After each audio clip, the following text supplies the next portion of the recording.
बालेश्वर उत्सव कमिटी और वाव सांस्कृतिक कमिटी तरफ 15तम वार्षिक कार्यक्रम स्वरूप आसंता डिसेम्बर 4 तारिख रु 15 तारिख पर्यंत स्थानीय पुराणा स्टाडियम ठारे बालेश्वर उत्सव महासमारोह रे पालन करा जिवो बोली एक सांबादिक सम्मेलन रे अनुष्ठान तरफ आयोजन करा जायतिला।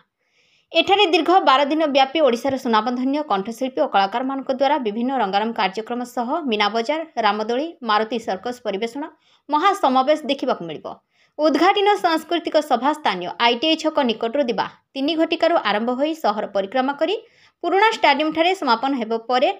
आतसबाजीर कार्यक्रम अछि। 6 तारिख संध्यारे गायक मंटू छुरिया शीतल कवि और साथी कलाकार संध्या 7 रे गायक शशांक शेखर और साथी कलाकार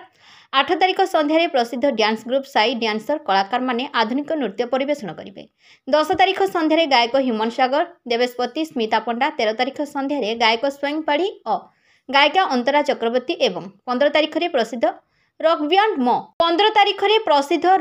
मो सोनिक संगीत परिवेषण करिवे बोली उत्सव कमिटीर साधारण संपादक अर्जित घोषाल सूचना प्रदान करिसेंती। उक्त सांबादिक सम्मेलन रे आलोक साहू नारायण प्रधान गौतम सेठी सत्यशिव दास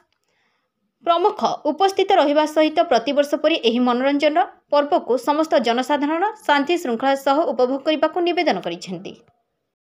सर्वप्रथम आपण मान बहुत बहुत धन्यवाद देवी जिते थर ये कार्यक्रम प्रेसमिट कर आसिक पहुँची आज आसिक पहुँची तेणु काली जो बालेश्वर उत्सव आरंभ कर आपण मान जरिया आम समस्त जिलावासी को निवेदन करुँ समस्ते ये कार्यक्रम रे भाग नियंतु आसतु ये जो कार्यक्रम रही प्रत्येक दिन 5:30 पाखु स्टेज प्रोग्राम आरंभ कर विभिन्न प्रकार सांस्कृतिक कार्यक्रम सहित विभिन्न जिल्लारू सांस्कृतिक दल आसुंच राज्य बाहर विभिन्न कार्यक्रम जो करने काली जो प्रोसेसन रखाई 3:30 पाखु आईटीआई पड़ियारू जो सहर परिक्रमा कर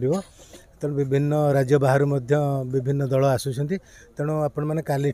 भी आसिक देखिपारे से कार्यक्रम पड़िया को आसिक 5:30 पाखु प्रत्येक दिन विभिन्न सांस्कृतिक कार्यक्रम विभिन्न प्रकार जो ये मेला लगी आसिक देखिपारे समस्त को आपण मान समस्त बहुत बहुत धन्यवाद। आमती शांति श्रृंखला सहित आम कार्यक्रम 12 दिन जो चलो आप समस्त को निवेदन करूँ आसतु देखु शांति श्रृंखला सहित बुलंतु। बालेश्वर उत्सव हूँ विभिन्न आकर्षण केन्द्र केवल गोटे आकर्षण बिंदु ना आपण ये विभिन्न प्रकार फूड स्टॉल अच्छी कनसेसन फूड्स आपण पाइपर मेलारे विभिन्न प्रकार द्रव्य मिलूँ किणापी आपणकर पिलामानंकपाई दोली दलना जॉइंट व्हील आपणकर एवं जो ये कुआ अच्छी से जो मौत का कुआ ये सब जिनस अच्छी ता सहित सांस्कृतिक कार्यक्रम गुड़ा रोचे विभिन्न ओडिशार सुनामधन्य कंठशिल्पी सब आसवे ये कंठदान करेंगे तेणु विभिन्न प्रकार तापर बालेश्वर गोटे छोट सहर मध्य अवसर विनोदन बा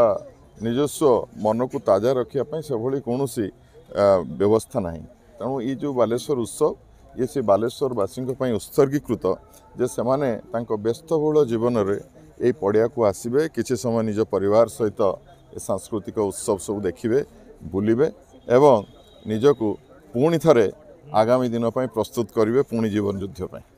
प्रथम नमस्कार जनाऊे एवं आम बालेश्वर उत्सव तरफ जो आसंता काली ठारो आमर कार्यक्रम जो सांस्कृतिक समारोह कार्यक्रम प्रथम आरंभ हो जे कि आईटीआई पड़िया ठारू आरंभ हो 3:30 ठाठू तेणु से समारोह को किभली अधिक रंगारंग करा जिवो एवं समस्तंकर सहयोग बालेश्वर जनसाधारण को समस्त को निवेदन करुच्ची समस्ते उक्त कार्यक्रम को सहयोग करेंगे एवं समस्ते उपभोग करेंगे एवं आमे ए जिला स्कूल पड़िया ये जो स्टाडियम पड़िया आम ये आसी पहुँचबू ये उत्सव पड़िया कार्यक्रम आरंभ हो तेणु समस्त को माध्यम जनाऊँच ये कार्यक्रम को सफल रूपायन करने समस्त आपण माध्यम समस्त जनसाधारण को सहयोग करेंगे एवं उपभोग करेंगे एवं ये कम को केमती अधिक अधिक सफल हो से सहयोग कामना करुँ।